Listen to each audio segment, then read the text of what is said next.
Salve, salve, família do Química 360. Vamos agora para a nossa 8ª videoaula do tema central, estudo da matéria e suas transformações. Bom, não é por nada não. Essa aula de hoje, tio Elan tem um carinho muito especial. Mas isso não significa dizer que vai ser uma aula fácil, muito pelo contrário. Se você assistiu essa videoaula até o fim e não se sentiu seguro, não desista não. Assista ela novamente. E antes de assistir ela novamente, faça uma leitura na apostila teórica do nosso módulo Química Geral, capítulo 1, Estudo da Matéria e suas transformações.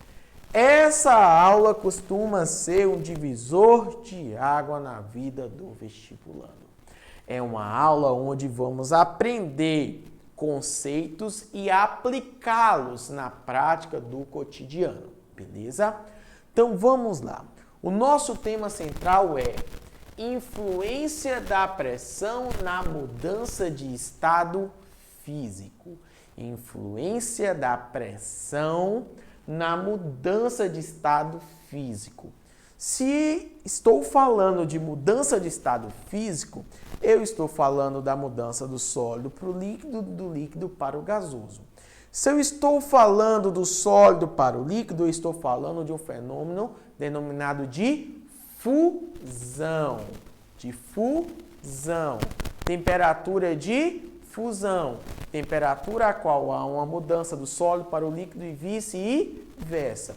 E estou falando na mudança da temperatura de ebulição. Temperatura que configura a mudança do estado líquido para o estado gasoso. Bom, vou começar com uma perguntinha. Família, pergunto a vocês. Qual é a temperatura de fusão e de ebulição da água?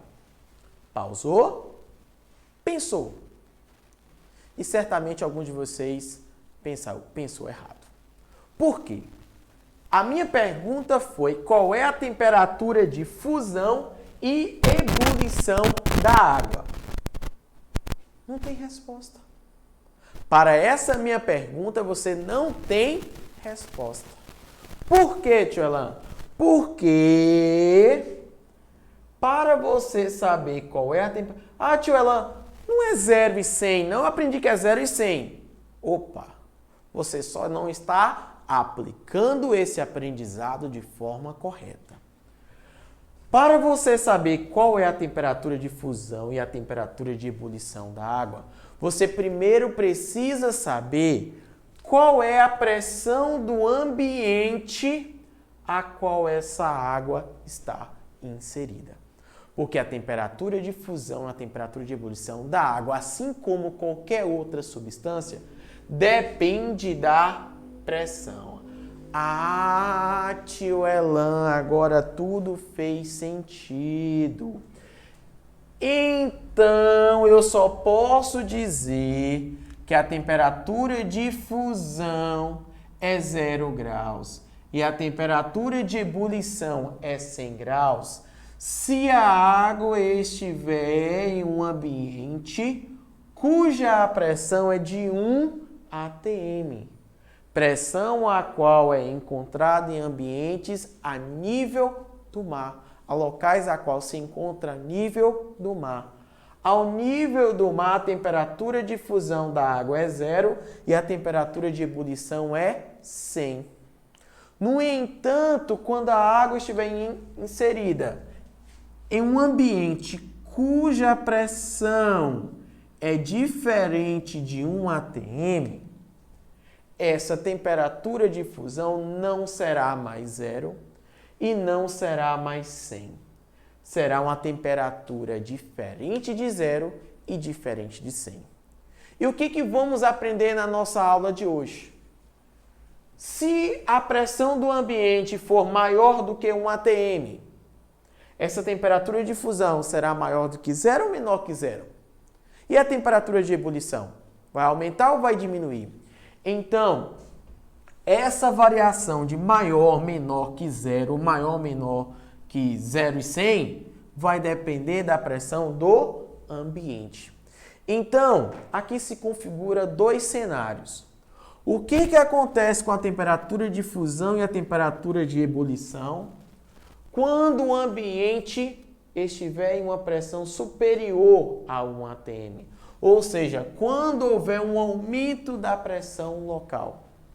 E como vai se dar a temperatura de fusão e ebulição em um ambiente cuja pressão seja inferior a 1 atm, cuja haja uma diminuição da pressão do ambiente. Então, vamos para o primeiro cenário e para o segundo cenário. Bom, o que é importante que vocês saibam aqui?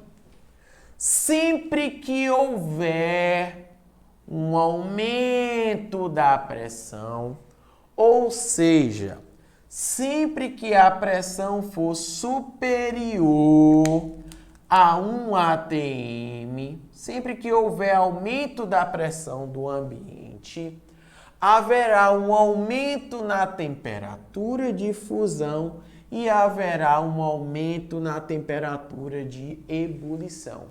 Se a temperatura de fusão era 2, a pressão de 1 atm, se a pressão agora é superior a 1 atm, a temperatura de fusão vai ser superior a 2. Só tem um detalhe. Ó, anotou. Aumenta a pressão, aumenta a temperatura de fusão e aumenta também a temperatura de ebulição. Mas tem um detalhe. Algumas poucas substâncias têm um comportamento diferente. E entre essas poucas substâncias tem uma de destaque. E é a que de fato vai estar na sua prova: a água. Tenho certeza que todos vocês já ouviram alguma vez na vida que a água apresenta algumas anomalias, alguns comportamentos anômalos, comportamentos diferentes. Um desses comportamentos anômalos é esse. Ao aumentar a pressão, ao invés de haver um aumento na temperatura de fusão, a água sofre uma diminuição na temperatura de fusão. O comportamento anômalo da água só vale para o comportamento no que diz respeito à mudança da temperatura de fusão. Temperatura de ebulição, a água comporta-se como as demais. Elan, você pontuou aqui que há algumas substâncias que têm esse comportamento igual ao da água. Tem alguma outra de grande importância que eu preciso saber? Não, somente a água. Então, aumenta a pressão, aumenta a temperatura de fusão e aumenta a temperatura de ebulição, exceto a água. Vamos, pessoal, validar o comportamento da água em um ambiente que há aumento da pressão. Vamos validar como é que é essa diminuição da temperatura de fusão da água e como que é esse aumento da temperatura de ebulição da água em um contexto prático, uma validação prática, para que tudo isso possa fazer sentido e você não tenha que apenas decorar. Bom, vamos primeiro avaliar esse comportamento 1 da água. Imagine, eu sei que o desenho está muito distante disso, mas faça aí um esforço. Imagine que aqui seja uma pista de gelo. Pista de gelo. Pronto, aqui é uma pista de gelo. Nessa pista de gelo, o sistema está controlando para que a temperatura dessa pista fique em torno de menos 3 graus. Essa pista de gelo está em um ambiente cuja pressão é de 1 atm. E o controle da temperatura dessa pista de gelo faz com que esse ambiente aqui, a temperatura seja de menos 3 graus. Então, peraí, a pista de gelo está em um ambiente cuja pressão é de 1 atm, nível do mar. Em 1 atm, a temperatura de fusão da água é 0 graus. No entanto, essa pista de gelo está a -3. Significa dizer que a água vai estar no estado sólido. Ah, tio Elan, óbvio, burro. Pista de gelo tem o quê? Gelo. Ah, é isso mesmo. Pronto. Tem água no estado sólido. No entanto, quando o patinador entra nessa pista, ele coloca nos seus pés um patins. Nesse patins tem uma alça de ferro. E quando esse patinador começa a andar por essa pista de gelo, à medida que ele vai pisando, o gelo no local a qual ele vai pisando vai derretendo. E aí ele vai conseguindo deslizar e adquirir uma alta velocidade e fazer todas aquelas manobras. Ah, tio Elan, peraí. Eu sou um patinador, eu tenho um peso, o peso do meu corpo. Eu estou então aplicando uma pressão a essa pista de gelo, nessa superfície da pista de gelo. E ao aplicar uma pressão nessa superfície da pista de gelo, a temperatura de fusão da água vai diminuir. O que é diminuir? Se antes era 0, vai para uma temperatura inferior a 0. Eu escolhi aqui uma situação cuja temperatura de fusão nesse contexto, eu aumentei a pressão aqui é superior a 1 atm. Esse valor aqui é um valor que eu escolhi só para fins didáticos. A temperatura de fusão no local onde esse patinador está presente aplicando a pressão é de -5. E aí você se lembra que a pista de gelo está a uma temperatura de -3 graus. Mas a temperatura de fusão da água agora é -5. No local onde o patinador está presente, está pisando. Significa dizer que a água agora não vai mais congelar, a água vai passar para o estado líquido. A água vai derreter naquele local. Porque para ela ficar sólida, o ambiente tem que estar -5, pelo menos. -5, -6, -7. Mas o ambiente aqui está -3. Então a água vai derreter na superfície a qual o patinador está pisando. Porque a pressão ali é superior a 1 atm.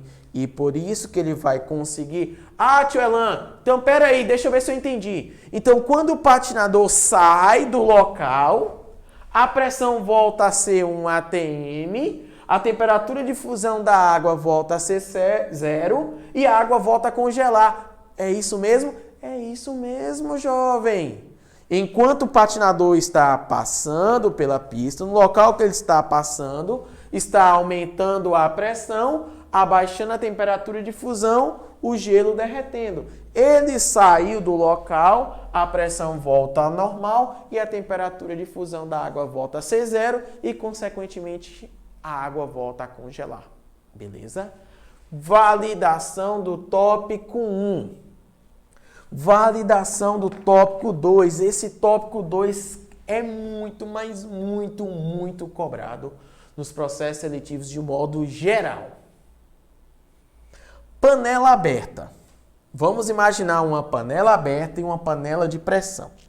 Bom, nessa panela aqui eu coloquei uma amostra de água. Coloquei aqui uma amostra de água.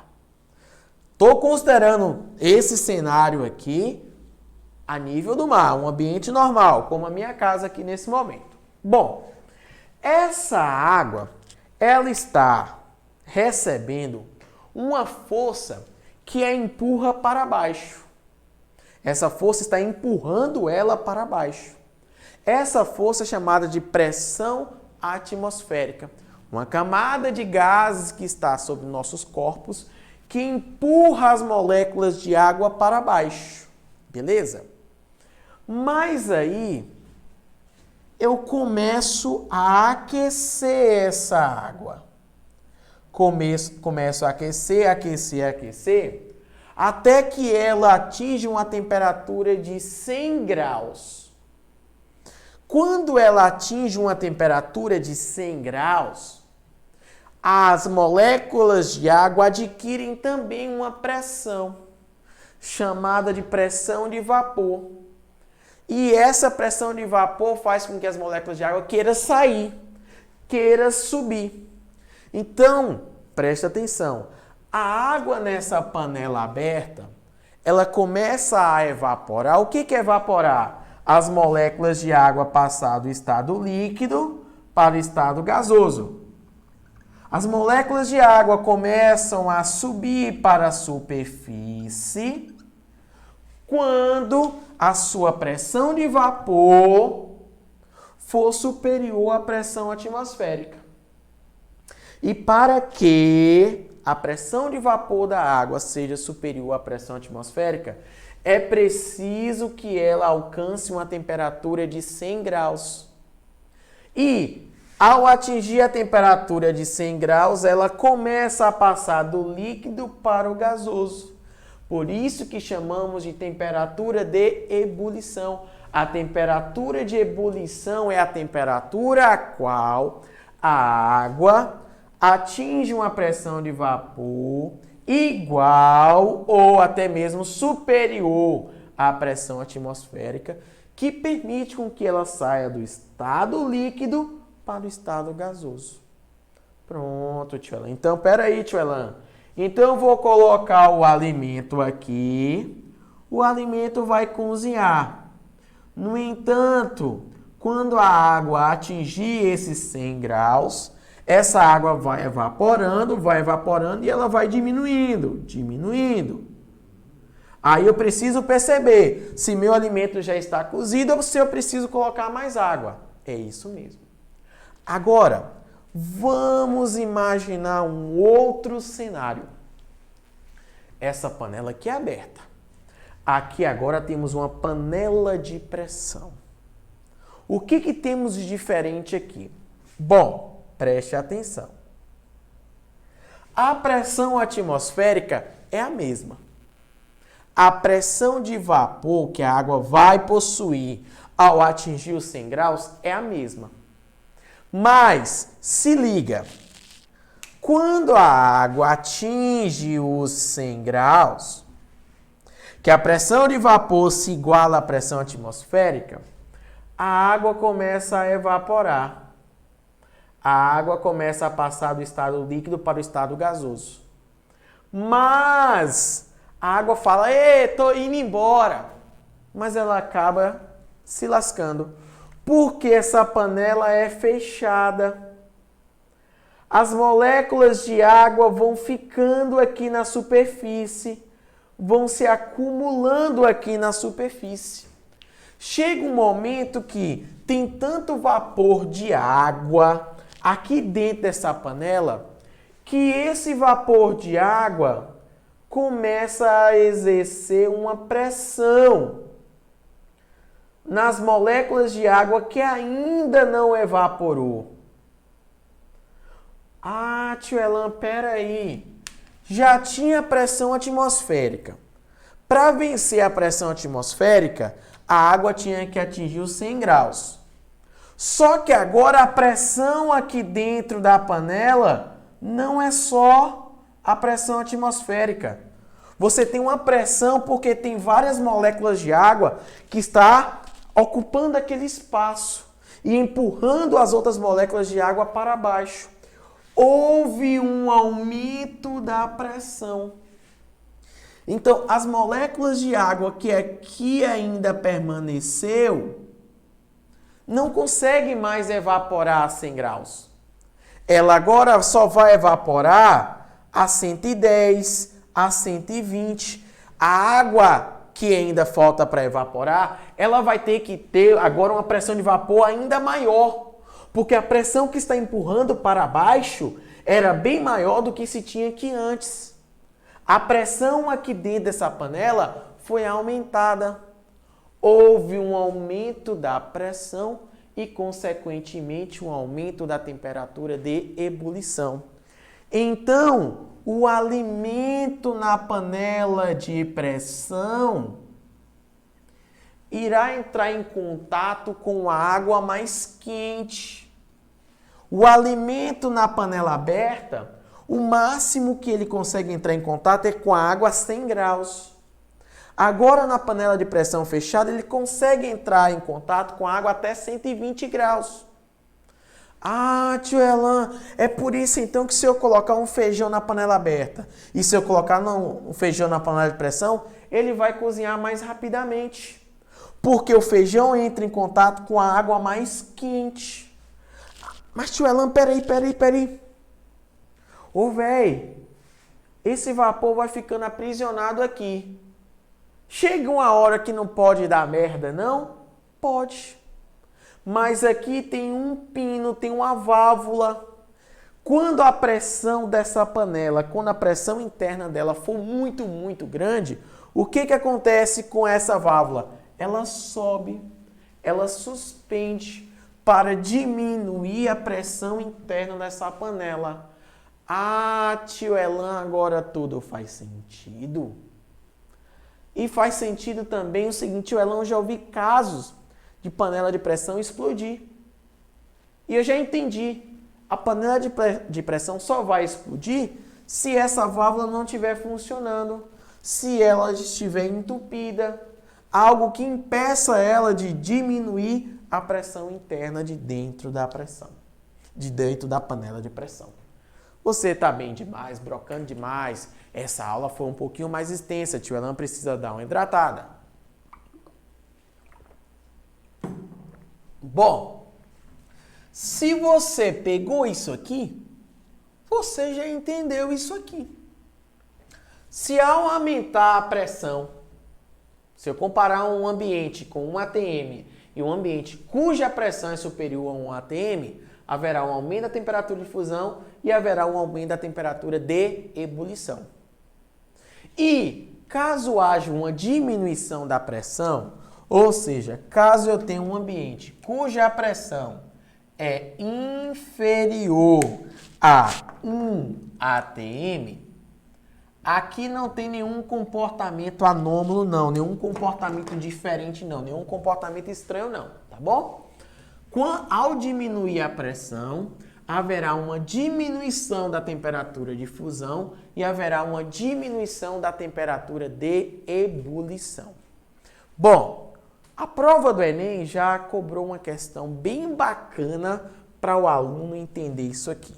Olha, vamos validar somente a diminuição da pressão com a sua respectiva diminuição na temperatura de ebulição, tá bom?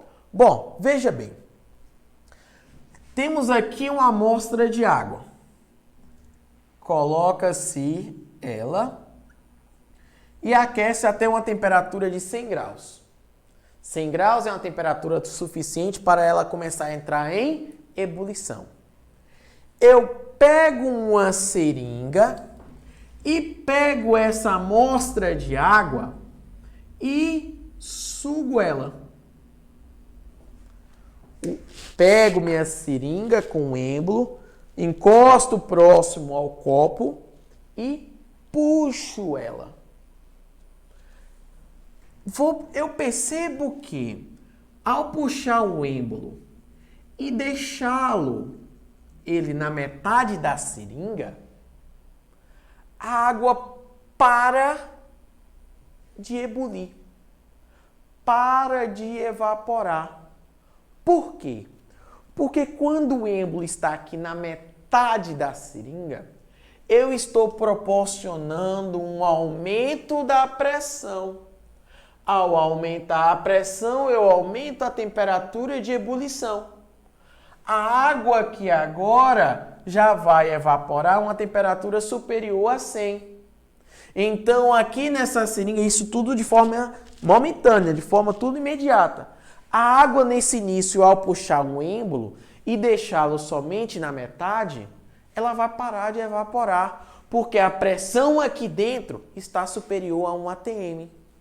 No entanto, Ao puxar esse êmbolo até o final, puxar ele aqui até o final, ao puxá-lo até o final, eu vou estar diminuindo a pressão do sistema. Eu vou estar diminuindo a pressão do ambiente. E ao diminuir a pressão do ambiente, eu vou diminuir a temperatura de ebulição da água e a água vai voltar a evaporar. A água vai voltar a borbulhar dentro da seringa. Bom, foi uma aula um pouco pesada, mas uma aula de fundamental importância para o seu entendimento. Se você não conseguiu absorver 100% do conteúdo, já adianta, é normal. Pegamos aí abordagens completas. Sugiro você dar uma pausa, fazer a leitura do nosso material teórico e retomar assistindo novamente essas videoaulas, já com todas as suas anotações no caderno. Se você fizer isso, ninguém vai passar na sua frente. Você vai ser o concorrente mais de alto nível possível no que diz respeito à disciplina de Química.